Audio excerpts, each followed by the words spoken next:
All right, let's dive in. Today, we are going on a journey to explore those hidden patterns, those automatic loops that so often run our lives. We're going to create a map of your inner world, really, to help you move from just reacting to things to making conscious, wise choices. You know that feeling, right, where you react in a way you totally didn't mean to, and it's like you're on autopilot? Maybe you find yourself in the same old argument or stuck in that same pattern of avoidance, and you're just thinking, how did I end up here again? But here's the thing, and this is so important. This isn't some flaw in your character. These automatic loops are actually incredibly sophisticated survival programs that your mind built, probably a long, long time ago, just to keep you safe. So that's what this explainer is all about. It's your map. It's a way to finally understand why these programs run, what they're trying to do for you, and, most importantly, how you can start writing a brand new script for yourself. Okay, so first things first, we've got to be able to name what we're talking about. What is this unseen driver that kind of hijacks us and puts us on autopilot? We're going to call it a tendency. Simply put, it's an automatic, well-practiced response that just runs without you even thinking about it. You know, anything from that knee-jerk people-pleasing in a conflict to mindlessly doom-scrolling on your phone when you feel overwhelmed. It's your brain taking a shortcut it learned a long time ago. Now, where do these tendencies even come from? Well, they're not random, that's for sure. They're actually driven by a really complex system inside of you. Let's start thinking of it as your own personal inner team. So this slide here, it breaks down that team for us. At the very center, you've got your authentic self. That's the real you, leading with calm and clarity. But then you also have two kinds of protectors. You've got risk managers who are always trying to prevent pain before it happens, think perfectionism or constant planning. And then you have your firefighters, who jump in to put out emotional fires after they've started, often with really intense strategies like rage or completely numbing out. I love this way of thinking about it. Like there's a boardroom meeting happening in your soul. When everything's going smoothly, your authentic self is probably at the head of the table. But the second stress hits, who grabs the microphone? Is it a super cautious risk manager or a totally reactive firefighter? Just noticing who's running the show is a huge first step. And this next part, this is where things get really, really powerful. Instead of trying to fight or get rid of these parts of ourselves, what if we could actually understand them and give them new jobs? And this is the absolute core of it all. There are no bad parts.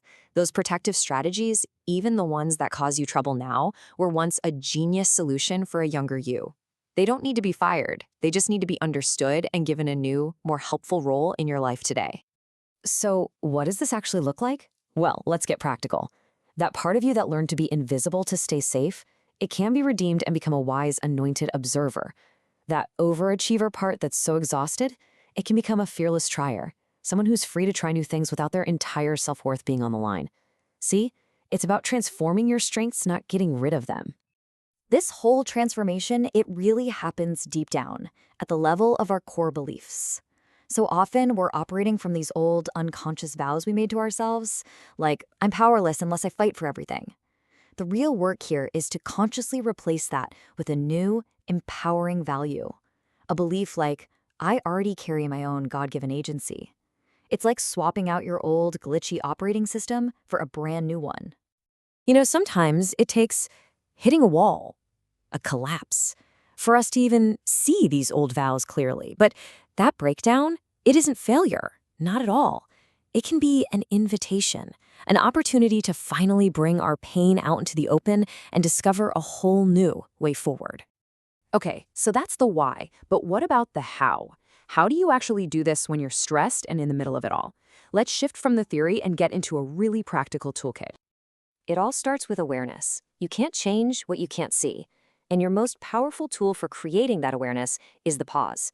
That tiny little space between the moment you're triggered and your automatic reaction, that's where all your power and freedom lives.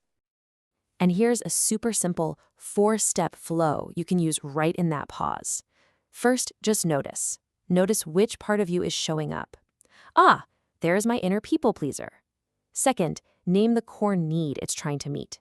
Third, soothe your nervous system, maybe just with a couple of deep breaths. And finally, from that much calmer place, you get to choose a wise action. So this chart helps us understand why our parts get so worked up in the first place. It turns out our behavior is almost always an attempt to meet one of these 5 core needs. Is your protector screaming for love and belonging? Or maybe a sense of power or control? When you understand the need, you can choose a much better strategy to meet it. All right, we've got the map and we've got the tools. Now, how do we actually make this a part of our daily lives so it sticks? How do we build a new rhythm? I love this idea of compassion hygiene. It's just like brushing your teeth, but for your inner world. These are small, simple things you can do to support your nervous system.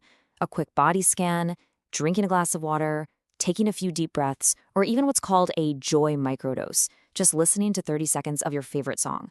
These little things make a huge, huge difference. And look, this shows you just how simple it can be. We're not talking about needing an hour-long retreat every day. We're talking 1 minute in the morning to set an intention, maybe 30 seconds at midday to just check in with yourself, and 2 minutes in the evening to acknowledge a part of you that showed up. This is how real lasting change is actually built, bit by bit. So let's end with this beautiful thought. This whole journey isn't about being perfect. It's about partnership. It's an invitation to bring all of yourself, your tendencies, your old beliefs, your pain, into a process of transformation. The goal isn't to erase your past, but to redeem it, turning those old survival maps into new pathways toward freedom and purpose. So here's my question for you. What's one tendency you can meet with a little bit of compassion today?